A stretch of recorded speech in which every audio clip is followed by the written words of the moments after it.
Yo guys, what is up today? I hope your day is going good. Check it out. This is a new revision of my video where I'm talking about GMO versus non-GMO and versus organic, okay? My last video, I'm not gonna lie, it's not that good. This one's gonna be a lot better. It's shorter, more straight to the point. I just wanna get a message across so y'all can understand the differences between these different types of foods. So let's go ahead and not waste any time and just get started.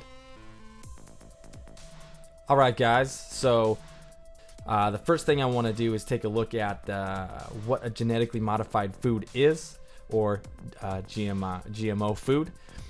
I'm on nongmoreport.com. This is the website I'm at.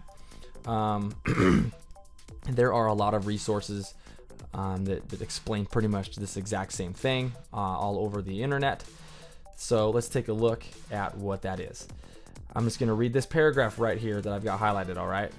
So, in genetic modification or engineering of food plants, scientists remove one or more genes from the DNA of another organism, such as bacterium, virus, animal, or plant, and recombine them into the DNA of the plant they want to alter. By adding these new genes, genetic engineers hope the plant will express the traits associated with the genes. For example, genetic engineers have transferred genes from a bacterium known as, I don't know how to say this, so I'm not even going to try. Short says BT, okay? So transfer genes from a bacterium known as BT into the DNA of corn. BT genes express a protein that kills insects, and transferring the genes allows the corn to produce its own pesticide. Okay, so pretty straightforward. They put this gene into into corn so that it can produce its own pesticide. So basically morphing the corn to be able to defend itself. Now that's interesting, okay? And that might sound great. It's like, sure, why not do that? Anyways, some people, I'm trying to say this with a non-bias point of view. I personally am not for GMO foods. For trying to grow as organic as possible, as close to nature as possible, but that's for you to decide what's right, not me to decide for you, but that's just my personal belief. So now there are two different labels that we look at if we're trying to buy organic or non-GMO. Okay, we've got this non-GMO Project Verified with a little butterfly on a piece of grass or something, and then we've got this USDA organic. Okay, so the question is, which one's better, and which one should we watch for? So I'm on foodbabe.com. All right, this she's talking about the differences between those two labels, and you can see here that non-GMO just means no GMO used. Okay, see that over here is only one tick, one green check mark.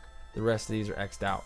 Organic, in this case USDA organic, basically means that there's also no synthetic pesticides, no Roundup, herbicides, no ingredients laced with residues from the neutrogen hexane or neurotoxin hexane, sewage, sludge, human waste, blah blah blah, growth promoting antibiotics, and whatnot. So you can see kind of the difference here. Also on bostonorganics.com, just a blog. This is where I pulled this picture up. They talk about some differences here as well. Basically the same thing.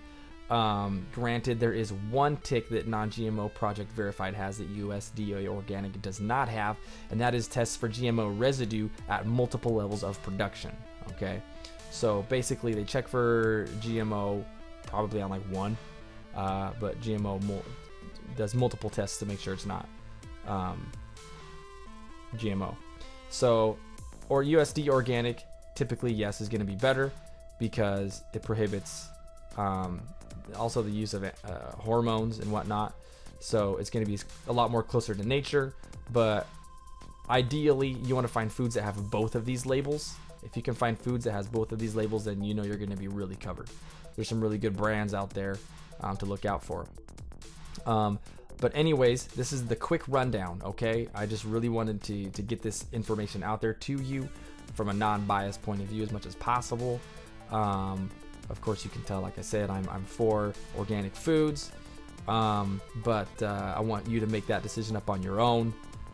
Go look it up on your own, research, and come to a conclusion on your own what you believe is right. There's a lot of people out there that think we need genetically modified foods in order for fields and farms to continue to exist the way things are going. Some people think that we should work more with the earth and not against it, or try to change it. So let me know what you think down in the comments down below. What do you think is right or what is wrong? Do some research on your own. I'm going to put these resources here in the description down below, along with some others that you can read if you like. But yeah, just Google it, read books, watch documentaries. Netflix has a lot of really good things. But hey guys, thanks for watching this video. I appreciate you guys being here on my channel. Please subscribe if you haven't. And you guys have a great night, day, afternoon, wherever it is you're at. Have a good whatever it is. Peace out.